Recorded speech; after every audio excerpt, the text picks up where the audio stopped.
انسان اللہ تبارک و تعالیٰ کا بندہ ہے اور اس کا وجود، اس کا دل، اس کی روح، ہر چیز اللہ کے دست قدرت میں ہے۔ جس طرح یہ اپنی مرضی سے دنیا میں نہیں آیا، اللہ تعالیٰ کی مرضی سے آیا ہے، اسی طرح یہ نہیں ہو سکتا کہ جس طرح انسان چاہے اس طرح اس کے اوقات گزریں۔ محنت کرنا، کوشش کرنا، جد و جہد کرنا اس کی ذمہ داری ضرور ہے، لیکن ہوگا وہی جو رب چاہے گا۔ اللہ تبارک و تعالیٰ نے انسانی زندگی میں تمام موسم رکھے ہیں۔ بچپن کا موسم، جوانی کی بہار، بڑھاپے کے اوقات، اپنوں کا ملنا، اپنوں کا بچھڑنا، شادیوں کی خوشیاں اور جنازوں کے غم، یہ سارا کچھ انسانی زندگی کا حصہ ہے۔ لیکن انسان چونکہ طبعی طور پر کمزور ہوتا ہے، اپنے مزاج کے لحاظ سے بہت ساری جگہوں پہ اس میں ضعف پایا جاتا ہے، تو یہ کرتا یہ ہے کہ جس تسلی کے ساتھ خوشی کو قبول کرتا ہے، اسی طرح کھلے دل کے ساتھ غم کو قبول نہیں کرتا۔ من چاہی زندگی گزارنا چاہتا ہے، حالانکہ من چاہی زندگی تکلیف کا باعث ہوتی ہے، رب چاہی زندگی انسان کو سکون عطا کرتی ہے۔ اللہ تعالیٰ نے انسان کے ساتھ آزمائشیں رکھی ہیں۔ جس طرح اللہ تعالیٰ کی طرف سے ملنے والی نعمتوں کو قبول کرتا ہے، اسی طرح اس کی طرف سے آنے والی آزمائشوں کو بھی کھلے دل سے اسے قبول کرنا چاہیے۔ اور یہ بات درست ہے کہ وما اصابکم من مصیبت فبما کسبت ایدیکم، انسان پر کچھ مصیبتیں وہ آتی ہیں جو اس کے ہاتھوں کے کسب کی وجہ سے آتی ہیں۔ بہت ساری قوموں پر عذاب اس لیے آئے کہ انہوں نے بعض گناہ کیے تھے، لیکن یہ یاد رکھیے گا کہ عذاب ہمیشہ گناہوں کی وجہ سے نہیں آتے، تکلیفیں ہمیشہ گناہوں کی وجہ سے نہیں آتی۔ انسان دکھوں میں، مشکلات میں صرف اپنی غلطیوں کی وجہ سے نہیں الجھتا، بلکہ نبی پاک علیہ الصلاۃ والسلام نے فرمایا ہے، اللہ تعالیٰ کسی بندے کو کوئی درجہ دینا چاہتا ہے، اس کے اعمال اس طرح کے نہیں ہوتے کہ اسے درجہ دیا جائے، اللہ اسے کسی مشکل میں ڈال کے اس کے درجے کو بلند فرما دیتا ہے۔ بلندی درجات کے لیے، قرب الہی کے لیے، اللہ تبارک و تعالیٰ کی بارگاہ کی معرفت کے لیے بھی مصائب آتے ہیں۔ آپ دیکھیے نا، نبی پاک صلی اللہ تعالیٰ علیہ وسلم نے فرمایا سب سے زیادہ تکلیفیں انبیاء پہ آتی ہیں، اور فرمایا میں اللہ کا محبوب ہوں، انبیاء کا سردار ہوں، میرے اوپر سب سے زیادہ تکلیفیں آئی ہیں، آزمائشیں آ جاتی ہیں۔ اور رب فرماتا ہے وَلَنَبْلُوَنَّكُمْ بِشَيْءٍ مِّنَ الْخَوْفِ وَالْجُوعِ، ہم ضرور تمہیں آزمائیں گے، کچھ خوف کے ساتھ، کچھ بھوک کے ساتھ، وَنَقْصٍ مِّنَ الْأَمْوَالِ وَالْأَنفُسِ وَالثَّمَرَاتِ، ضرور تمہیں آزمائیں گے پھلوں کی اور جانوں کی کمی کے ساتھ۔ اگر تم اس میں ثابت قدم رہے، شکوے نہ کیے، اپنے رب کی رضا پہ تم راضی رہے، تو وبشر الصابرین، اے محبوب پھر جو میری رضا پہ صبر کریں انہیں میری جنت کی خوشخبری بھی عطا فرما دے۔ ہم تمہیں ضرور آزمائیں گے، خوف بھی، بھوک بھی، مالوں اور جانوں کی کمی بھی۔ مومن کی یہ شان ہوتی ہے کہ وہ کسی بھی موقع پر اپنے رب سے شکوہ نہیں کرتا، کسی بھی حال میں اپنے رب کی شکایت نہیں کرتا۔ نبی کریم علیہ الصلاۃ والسلام نے فرمایا، اگر اللہ تعالیٰ کسی بندے کو بیمار کرے اور پھر اس بیماری پر وہ صبر کرے اور آنے والوں سے رب کا شکوہ نہ کرے، تو فرمایا اللہ تعالیٰ نے جو گوشت اسے دیا ہوتا ہے اس سے بہتر گوشت اللہ اسے عطا کر دیتا ہے۔ اگر اللہ تعالیٰ کی حکمت غالب ہو اور تقاضا اس بیماری میں اس بندے کے انتقال کے کر جانے کا ہو، تو فرمایا پھر اللہ تعالیٰ اسے شہادت کا درجہ عطا فرما دیتا ہے۔ آزمائشیں آ جاتی ہیں، انسان پر مصائب آ جاتے ہیں، دکھ آ جاتے ہیں، تکلیفوں کا سامنا بندے کو کرنا پڑ جاتا ہے۔ اب یہ کہ اس میں اپنے دل کو، اپنی روح کو قرار دیا جائے، اپنے آپ کو اللہ کی رضا پہ کھڑا کیا جائے، اور ان حوادث کا مقابلہ کیا جائے، ان چیزوں کو دیکھا جائے، اور یہ غور کیا جائے کہ میرا رب اگر اسی بات میں راضی ہے تو یقیناً اس میں اللہ کی کوئی خاص حکمت ہوگی۔ قحط حضرت عمر کے زمانے میں بھی آ گیا تھا، بڑی مشکلات کا سامنا کرنا پڑا۔ تو ان مصائب میں انسان کو تھوڑا سا پہلے تو ہمت کرنی ہے، پھر اس میں کرنے کا جو کام ہے وہ یہ ہے کہ سب سے پہلا کام تو یہ ہے کہ اپنے رب کی بارگاہ میں کھل کے دعا مانگی جائے۔ اللہ تبارک و تعالیٰ کے حضور التجائیں کی جائیں، دعائیں کی جائیں، رب کریم کو منایا جائے۔ حضرت عمر فاروق رضی اللہ تعالیٰ عنہ کے زمانے میں جب قحط آیا تھا تو حضرت عمر نبی پاک علیہ السلام کے چچا کو حضرت عباس رضی اللہ تعالیٰ عنہ کو لے کے میدان میں نکلے تھے، اور کیا خوبصورت لفظ انہوں نے ترتیب دیے تھے۔ عرض کرتے تھے مالک پہلے ہم تیری بارگاہ میں محبوب پاک کو لے کے آیا کرتے تھے، آج محبوب نے ظاہری وصال کیا ہے تو تیرے محبوب کے چچا کو لے کے آئے ہیں، تو اے اللہ تو مہربانی فرما اپنے محبوب کے چچا کا صدقہ ہمیں بارش عطا فرما۔ تو بس حضرت عمر نے وہ دعا مانگی، حضرت عباس کو وسیلہ بنایا تو اللہ نے بارش عطا فرما دی۔ اچھا پھر یہ دونوں چیزیں ہمیں حدیث صحیح میں ملتی ہیں۔ ایک نوجوان نے، ایک شخص نے آ کے حضور کی بارگاہ میں عرض کی یا رسول اللہ بارش نہیں ہوتی، دعا کر دیں، تو نبی پاک نے ہاتھ اٹھائے دعا کے لیے، اتنے ہاتھ بلند کیے کہ بغلوں کی سفیدی نظر آنے لگی۔ وہ کہتے ہیں ابھی محبوب کے دستے مبارک پوری طرح چہرے پر پھرے نہیں تھے کہ اللہ نے بارش عطا کر دی۔ پھر پورا ہفتہ بارش ہوتی رہی تو لوگوں کو اب بارش کی کثرت کی وجہ سے بعض مسائل بننے لگے، تو وہ پھر حاضر ہوئے، عرض کی یا رسول اللہ دعا فرما دیں، اب تو کچھ مشکلات بڑھنے لگی ہے۔ تو حضور نے پھر ہاتھ اٹھائے کہ اللہ اپنا فضل نصیب فرما، مہربانی فرما، کبھی بارش کی ضرورت ہوتی ہے اور کبھی بارشوں کا کثرت سے ہونا وہ تکلیف کا باعث ہو جاتا ہے بعض جگہوں پر۔ تو کہتے پھر حضور نے دعا فرمائی، ابھی چہرے پہ ہاتھ نہیں پھیرے تھے کہ مدینہ منورہ میں بارش ختم ہو گئی۔ تو سب سے پہلا اور ضروری کام ہمارا آج مزاج بن گیا ہے کہ ہم تبصرے کرتے ہیں، سیاست کرتے ہیں، اس پر بیٹھ کر اب ایک اور دور آ گیا ہے، ویڈیو بناتے ہیں، موبائل چلاتے ہیں، جو کہ بہت بڑا امتحان ہے ہمارے لیے کہ صرف 20 منٹ موبائل کو ہاتھ نہ لگائیں، بہت بڑا امتحان ہے۔ ہو سکتا ہے بہت سارے لوگ بڑی تکلیف میں آ جائیں کہ پورے 20 منٹ گزر گئے، اس پہ ویڈیو بنائیں گے، اس پہ کمنٹس کریں گے، اس پہ یہ کام ہم کرتے ہیں۔ حالانکہ اگر کوئی ایسی مشکل آ جائے تو شریعت نے ہمیں یہ سبق دیا کہ پہلے دعا، پہلے اللہ کی بارگاہ میں حاضری۔ اکبر الہ آبادی نے کہا تھا کہ مصیبت میں بھی اب یاد خدا ہم کو نہیں آتی، دعا منہ سے نہ نکلی، جیبوں سے عرضیاں ہی نکلی۔ ہم محکموں میں درخواستیں دیتے ہیں لیکن دعا کی طرف بڑھتے بڑا خوبصورت کام ہے۔ سب سے پہلے تو یہ کریں کہ وہ جو ہمارے بھائی تکلیف میں ہیں، مجبوری میں ہیں، ان کے لیے اپنے رب کی بارگاہ میں عرض کریں کہ مالک، قدرتوں کا مالک تو تو ہے، ہر چیز تو تیرے دست کرم میں ہے، اور تو کریم اتنا ہے کہ بندوں پہ تو غضب نہیں زیادہ فرماتا، رحمت ہی زیادہ فرماتا ہے، اور تیری رحمت تیرے غضب پر غلبہ رکھتی ہے، اس لیے مالک تو کرم فرما، اور یہ جو لوگ ہیں تو انہیں اپنے فضل سے ہی آسانی عطا فرما تاکہ اس مشکل سے نکل آئیں۔ جن دنوں قحط آیا تھا نا مکہ مکرمہ مدینہ طیبہ میں حضرت عمر کے زمانے میں، تو حضرت عمر فاروق فرماتے ہیں میں نے بغیر گھی کے کبھی کھانا نہیں کھایا تھا، لیکن میں نے قسم اٹھا لی تھی کہ جب تک سب لوگوں کو راشن کھانا میسر نہیں آتا میں بھی گھی نہیں کھاؤں گا۔ یہ جو اضافی اخراجات ہیں، ایڈوانس گاڑیاں بک کرانا، نئے ماڈل کے موبائل خریدنا، یہ جو ہمارے صرف ناز نخرے ہیں، صرف ان کو تھوڑا سا کلوز کر لو۔ عجیب بات ہے نا، عجیب ظلم ہے نا کہ ایک بچہ رات کو اس لیے کھانا نہیں کھا رہا کہ اس کی مرضی کا پکا ہوا نہیں،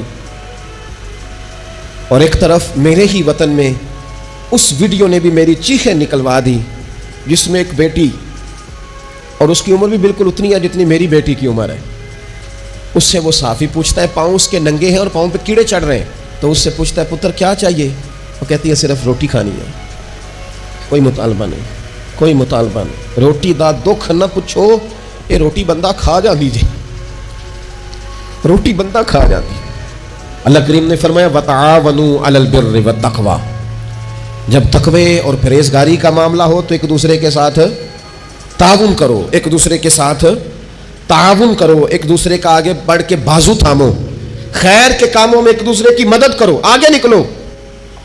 ہو جاتا ہے کبھی کبھی ایسا کہ ایک بھائی کے پاس بہت زیادہ مال ہوتا ہے، دوسرے کے پاس کم ہوتا ہے، اور نبی پاک صلی اللہ تعالیٰ علیہ وسلم نے ارشاد فرمایا کہ یاد رکھنا اللہ تبارک و تعالیٰ اتنی دیر تک تمہاری مدد کرتا ہے جب تک تم اپنے بھائی کی مدد کرتے رہتے ہو، اللہ تمہارا مددگار رہتا ہے۔ اور یہ جو مسلمان ہوتے ہیں، مومن کلمہ پڑھنے والے، ان کے بارے میں میرے نبی پاک علیہ الصلوۃ والسلام نے فرمایا کہ یہ ایک جسم کی مانند ہے، ایک جسم کی طرح ہے۔ مومن ایک جسم کی طرح ہے، جس طرح یہ پورا جسم ہوتا ہے۔ اور حضور نے مثال دے کے بعد سمجھائی، فرمایا جسم کا ایک حصہ تکلیف میں ہونا تو سارا جسم اس کا کرب محسوس کرتا ہے، یعنی درد صرف دانت میں ہے لیکن روٹی کھانے کو دل نہیں کرتا، किसी से बात करने को दिल नहीं करता, उठ के बाहर जाने को तबीयत नहीं चाहती, पूरा वजूद उसका कर्ब, उसकी तकलीफ महसूस करता है। फरमाया जिस तरह एक जिस्म के एक हिस्से को तकलीफ हो, आप मुझे बताइए ना, आपके दांत में तकलीफ है तो क्या कभी आपके दिमाग ने कहा है कि डॉक्टर के पास नहीं जाना? पैरों ने कहा है मैंने नहीं चल के जाना, ये तो मसला सिर्फ और सिर्फ दांत का है, दांत जाने, उसका काम जाने? ऐसा होता नहीं। दांत में तकलीफ होती है तो ज़हन मनसूबा बंदी करता है, वो कहता है यार ये पता करो दांत का डॉक्टर कहाँ बैठता है।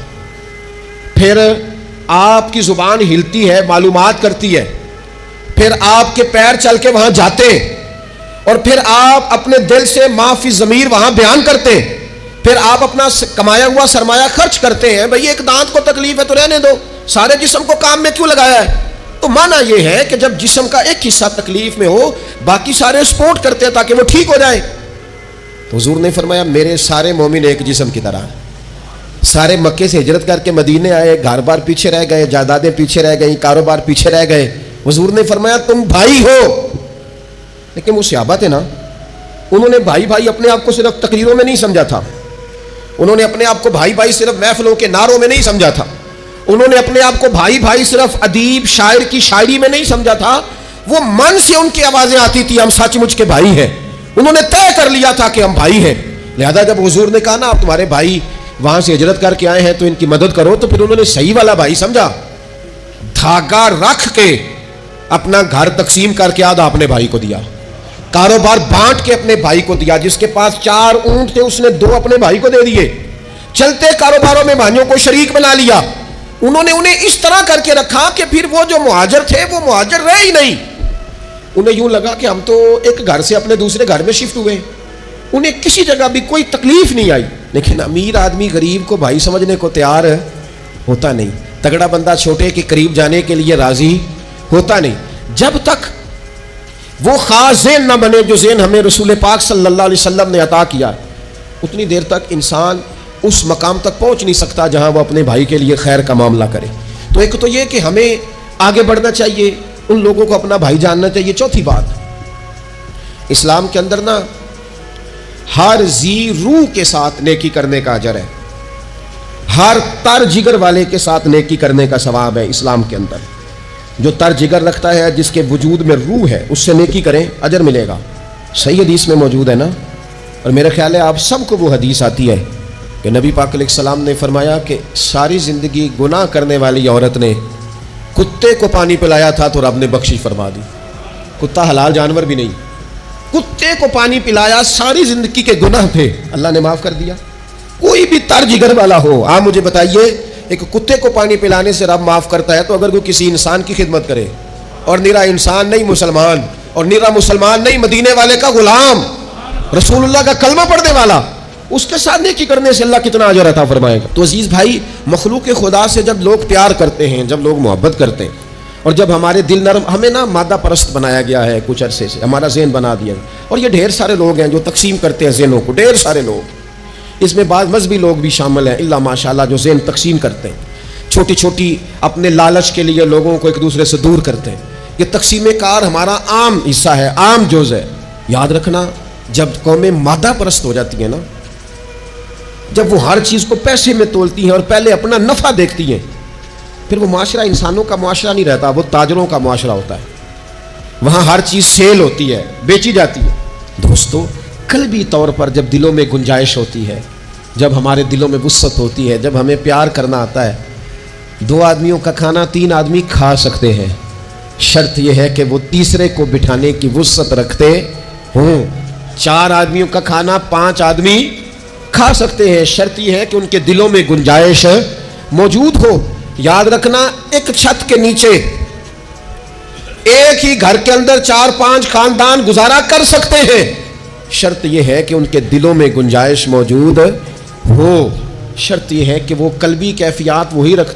लेकिन हमें ना कुछ मस्त सा कर दिया गया है अपनी अपनी दुनियादारी में, कुछ महव से हैं, कुछ इस तरह का माहौल बना दिया गया, मुझे क्या लेने दें, क्या लेने दें मुझे। मजहबी लोग भी इतने इतने लाख की महफिल नात, इतने इतने लाख का उर्स, इतने इतने लाख की फलानी शह। और खुदा के बंदो, कुछ देर के लिए छोड़ लो, कुछ देर के लिए मेहरबानी कर लो, और देखो तो सही ज़रूरत किस चीज़ की ज़्यादा है। चलो कोई तो गुंजाइश पैदा करो जिंदगी में, कहीं किसी एक चीज को रोक लो। मुस्तहब का और वाजिब का फर्क ही नहीं समझते। इकबाल कहने लगे ये किसी शौक ने लिख दिया ये जुमला मेहराब मस्जिद पर कि ये नादां गिर पड़े सजदे में जब वक्त क़याम आया। वक्त तो क़याम का था, तुम सजदों में हो, उठने का टाइम था, लोगों की मदद करने का वक्त था, और तुम अभी भी अपने खतमात शरीफ में उलझे हुए हो। कुल 10वां चेलम मुस्तहब है, 2 आदमी बैठ के खत्म दिला ले हो जाता है। ये बाकी का लाखों रुपए का माल उन जगहों पे पहुंचाया जाए जहां जरूरत है। महफिल नात आपके मोहल्ले का नौजवान भी नात पढ़ सकता है, मकामी खतीब को भी तकरीर आती है, हर जुमे करता है, और बड़े काम है करने वाले, लेकिन वो बस ठीक है हम जहां लग गए वहां से हिलने को तैयार ही नहीं। एक मखसूस सा मिजाज बना लिया, उससे बाहर आना ही नहीं चाहते, पसंद ही नहीं करते। तो अपनी जिंदगी के अंदर वुसअत पैदा करें, अपने दिल में वुसअत पैदा करें। याद रखें जब बंदा किसी के बच्चों का सोचता है तो अल्लाह उसके बच्चों पर फजल फरमाता है। जब इंसान किसी का घर आबाद करता है रब इसका घर आबाद करता है। हजरत अबू बकर सिद्दीक फरमाया करते थे तू अल्लाह के दीन की खिदमत में लग जा, तेरा जाती कोई काम रब रुकने नहीं देगा, वो सारे तेरे काम होते रहे। हम क्या समझते हैं कि तगड़ी तकरीरों से लोगों को करीब कर लेंगे, हम क्या समझते हैं कि बड़े बड़े पोस्टर लगाएंगे महफिलों के तो लोगों को, हम क्या समझते हैं हिसाब सिर्फ नमाजों का होना है, हम क्या समझते हैं कि हिसाब सिर्फ हमसे सजदों के बारे में पूछा जाएगा।